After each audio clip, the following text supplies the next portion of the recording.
हर हर महादेव भाई सभी को। स्वागत है आपका आज के इस नए वीडियो के अंदर। और आज का जो दिन है वो काफ़ी स्पेशल है क्योंकि आज है महाशिवरात्रि। तो सबसे पहले आप सभी लोगों को महाशिवरात्रि की हार्दिक शुभकामनाएं। और मेरे फेवरेट हैं महादेव जी, तो आप सभी लोगों के लिए मैं दुआ करूँगा कि आप लोगों के अच्छे मार्क्स आएँ और आप लोगों की जो पढ़ाई है, आपकी जो भी सपने हैं वो पूरे हो। ठीक है, तो एक बार लिख दीजिए आप भी हर हर महादेव। आज का जो वीडियो है हम शुरू करते हैं। आज जो है हम क्वेश्चन करने वाले हैं वो क्वेश्चन है, check whether -150 is a term of the AP 11852। ये क्वेश्चन मैंने आपको दिया था होमवर्क के अंदर, लास्ट वीडियो के अंदर। ठीक है, तो ये क्वेश्चन जो है वो काफ़ी इजी क्वेश्चन है और उम्मीद करता हूँ आप लोगों ने ये क्वेश्चन जो है वो कर लिया होगा। फिर भी अगर आप लोगों ने नहीं किया हो, कोई व्यक्ति हो जो इस वीडियो को नया देख रहे हो, वो भी एक बार ट्राई करिए इस क्वेश्चन को।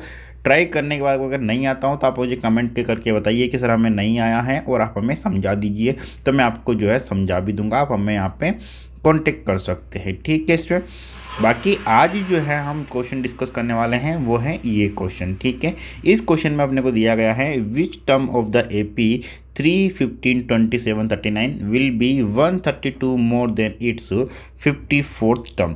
मतलब कौन सी वो टर्म है जो कि 132 ज़्यादा है 54th टर्म से। तो अपने को पता है कि AP अपने को गिवन है 3, 15, 27, 39। ये इस तरह से AP दी हुई है।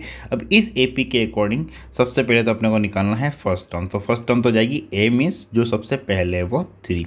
ठीक है, फिर निकालेंगे अपन कॉमन डिफरेंस मतलब D। तो D का फॉर्मूला होता है A2 - A1, या अपन जो अगली टर्म है उसमें से जस्ट उसके पहले वाली टर्म माइनस कर सकते हैं। तो यहाँ पर हो जाएगा 15 - 3 = 12। और अपन ऐसा भी कर सकते हैं 27 - 15 = आल्सो 12। ठीक है, जैसा कि मैंने अभी आपको बताया कि जस्ट बाद वाली में से उसके जस्ट पहले वाली को माइनस कर देंगे तो कॉमन डिफरेंस आ जाएगा। तो D कितना आ गया अपने पास में 12। ठीक है, उसके बाद में अपने को फाइंड आउट करना है कि 130 वो टर्म कौन सी टर्म है जो कि 54 टर्म से 132 ज़्यादा है। तो अपन यहाँ पर अपने पास में AN क्या हो जाएगा, AN अपने पास में हो जाएगा A54 + 132। तो अपने को पता है कि यहाँ पे फॉर्मूला जो है वो यूज होता है AN = A + n-1 × D। तो AN हो गया अपने पास में A54 + 132। ठीक है, तो चलिए अपन यहाँ पर AN का जो वैल्यू है, AN में जो है N का जो वैल्यू है वो फाइंड आउट करते हैं। तो AN की जगह अपन क्या लिखेंगे, A54। तो A54 को कैसे लिख सकते हैं अपन, A54 को अगर लिख सकते हैं अपन A54 = A + n का वैल्यू क्या आ जाएगा, यहाँ पर 54 हो जाएगा। तो ये जगह 54 - 1 × D मीन्स इसको लिख सकते हैं अपन डायरेक्टली A + 53 × D। ठीक है, ये आ गया। तो इसी के अकॉर्डिंग यहाँ पे लिख लेते हैं अपन इसको AN।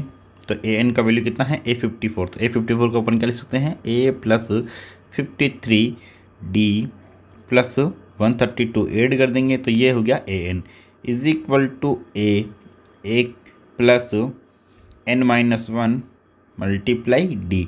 D का वैल्यू कितना है यहाँ पे 12। तो वो पुट बाद में कर देंगे अपन, एक बार के लिए वैल्यूज अपन यहाँ पे डाल देते हैं। ठीक है, अब देखो इधर में भी A है और इधर में भी A है, तो A से A जो है वो कैंसिल हो जाएगा। ठीक है, अब ये हो गया 53D + 132 = n-1। तो इसको अपन लिख लेते हैं ND - D। ठीक है, अब ये माइनस का D जो है इधर आके प्लस का हो जाएगा। ठीक है, तो अब इसको नेक्स्ट पेज पे कर लेते हैं इस कैलकुलेशन को अपन। तो अपने पास में यहाँ पे D का जो वैल्यू था वो था 12। ठीक है, तो एक बार के लिए अपन इस D को इधर लेकर जाते हैं तो इधर प्लस हो जाएगा। तो ये जगह 54D + 132 = n। D का वैल्यू 12 है तो ये जगह 12n। ठीक है, अब यहाँ पे D का वैल्यू पुट कर देते हैं। तो ये जगह 54 × 12। तो 54 को अपन मल्टीप्लाई कर देते हैं 12 से। 12 4 जा 48 का 8, 4 कैरी 12 5 जा 60। तो ये जगह 64 मीन्स 648। तो इसको अपन लिखेंगे 648 + 132 = 12n।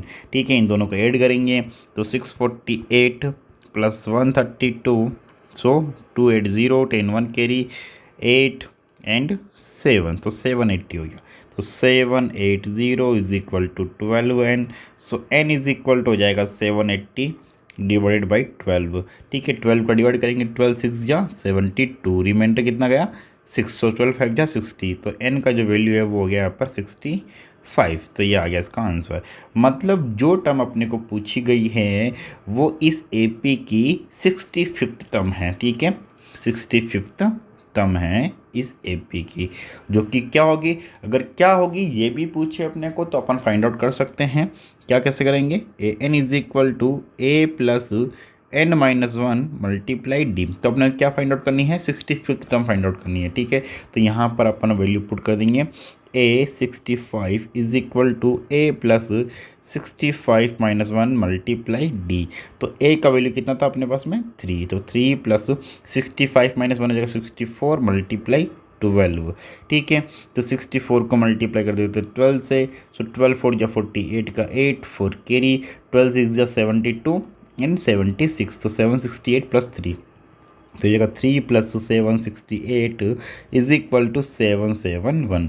तो कई बार जो है सिर्फ कौन सी टर्म है ये पूछते हैं, और कई बार ये भी पूछ लेते हैं कि वो टर्म क्या होगी। ठीक है, कौन से नंबर की टर्म और कौन सी क्या टर्म होगी, इसमें फ़र्क होता है। तो अगर आपको सिर्फ नंबर फाइंड आउट करे तो उस AP का n का वैल्यू निकाल लो। ठीक है, और अगर आपको टर्म फाइंड आउट करने को बोले तो टर्म भी फाइंड आउट कर लो। तो टर्म तो हो गई ये कि A65 जो टर्म है वो हो गई 771, और इसका जो नंबर है वो हो गया n का वैल्यू कितना हो जाएगा इसके लिए 65। तो ये दोनों जो हैं इसके आंसर हो जाएंगे अकॉर्डिंग टू आस्क। ठीक है, कि क्या वहाँ पे पूछा जाता है। ओके स्टूडेंट, तो उम्मीद करता हूँ कि ये वाला जो क्वेश्चन है वो भी आपको समझ में आ गया होगा। फिर भी कोई भी डाउट, कोई भी क्वेरीज अगर आपको हो तो प्लीज़ आप हमें कमेंट करके पूछ सकते हैं। ठीक है, बाकी आज के लिए मैं एक आपको और होमवर्क देता हूँ, एक क्वेश्चन आपको करके लाना है और कमेंट करना है आपको। सो होमवर्क के अंदर ये क्वेश्चन मैं आपको देने जा रहा हूँ। ये क्वेश्चन मैंने ऑलरेडी सॉल्यूशन करवा चुका हूँ यूट्यूब चैनल पे मेरे अपने।